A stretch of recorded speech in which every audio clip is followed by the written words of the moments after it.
मोह झाला. हो, त्याला सांगितलं होतं हे कुळाचा नायनाट करणार आहे, मारून टाक. दुर्योधन धृतराष्ट्राने ऐकलं नाही, पुत्र मोह झाला. तसं हा तुला पत्नीचा मोह नको, त्याची त्याला देऊन टाकलं तर तुझ्या काळात कुळाचा नायनाट होईल. आपले प्रस्थासारखे प्रधान सर्व नायनाट होतील. चला प्रस्थ येवला वीर गहना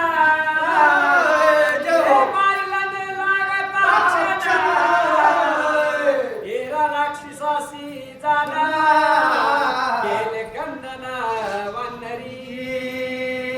राजा प्रस्थासारखे मोठमोठ्याले आतुरवाळे बलवान राक्षस या वानराने मारलेले येरते बापरे हिरी गबाळाचे कामाने.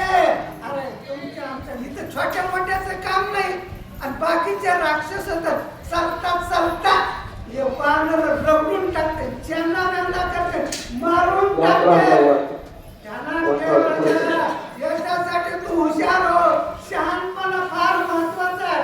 आणि मी जर माणूस शहाणा नाही झाला तर अनर्थाला कारण होत असतं. म्हणून राजा तू असणारा हा अनर्थ टाळ. म्हणजे राक्षसा करावया गाता मुळी लागला हनुमंता. जो येतो युधांते त्याचा निपांत करी तसे. अरे आपल्या राक्षस कुळाला मूळ लागलं, मुळावर उठला. हे की नाही? हे ग्रहण लागले आपल्या राक्षसाच्या कुळाला आणि हे एकदा शनिग्रह करून उठला ना, हे सगळ्या कुळाचा नायनाट केल्याशिवाय राहणार नाही. हा हनुमंतराय म्हणजे हे मुळावर उठलेला. का मुळावर उठला? कोणी कोणाला विनाकारण त्रास देत नाही आणि एखाद्याने जर विनाकारण त्रास दिला त्याचं प्रायश्चित्त भोगावं लागतं. राजा तुला आठवतं का? हो, तू आत्मलिंग आणायला गेलास, आत्मलिंगच मागितलं, मागावं ना. सुंदर पत्नी दे म्हणला आणि सुंदर पत्नी पार्वती सारखी दे म्हणला. या जगात दुसरी अशी सुंदर नाही. भगवान शंकरांनी सांगितलं माझीच पार्वती घेऊन जा. मग ती आदिमाया शक्ती सर्व तिच्या हातात आहे. तिने सगळी सृष्टी निर्माण केली. पहिले कोटेच नव्हते काही, चंद्र सूर्य तारा नाही, तेथे गार्गत निर्माण केली. तिने पहा एवढी ख्याती केली, इंद्र चंद्रास म्हणे बाहुली.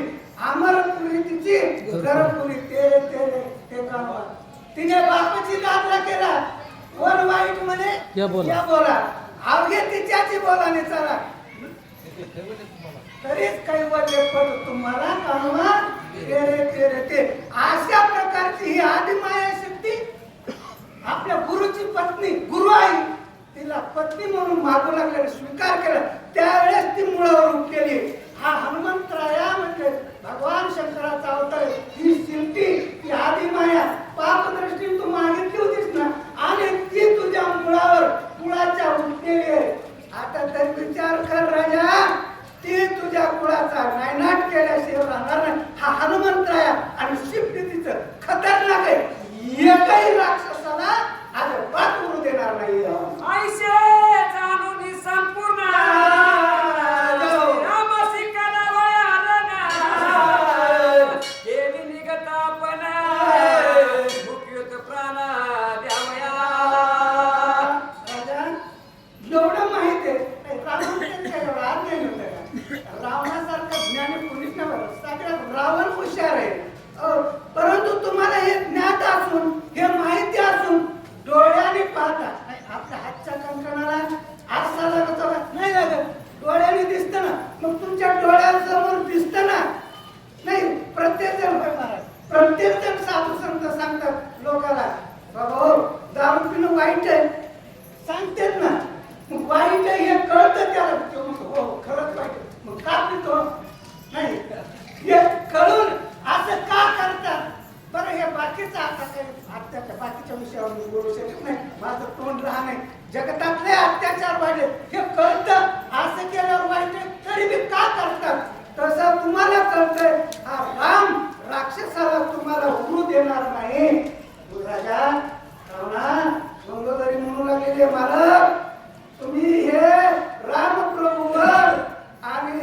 युद्धाला जायचं सोडून द्या, नाहीतर तुम्हाला माहिती ना आग्नीत हात घातल्यावर गार लागत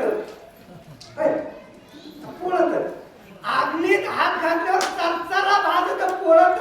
मग हे रामप्रभू अग्नीचं घर आहे, त्याच्या बरोबर गेल्यावर तुम्हाला तो निपांत केल्याशिवाय राहणार नाही.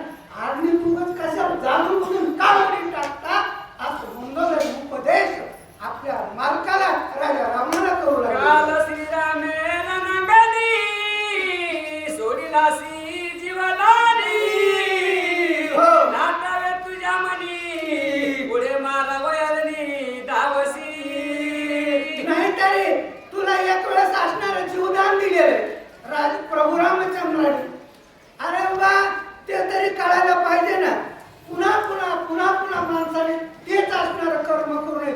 एकदा माफ होईल, दोनदा माफ होईल, तिसऱ्या वेळेस असणारा भगवान परमात्मा माफ करणार नाही. आणि म्हणून त्याच्यासाठी राजा तू आपल्या काही भानगडीत पडू नको, तू शहाणा हो आणि हे सोडून दे म्हणजे. श्रीरामासी सम्मुख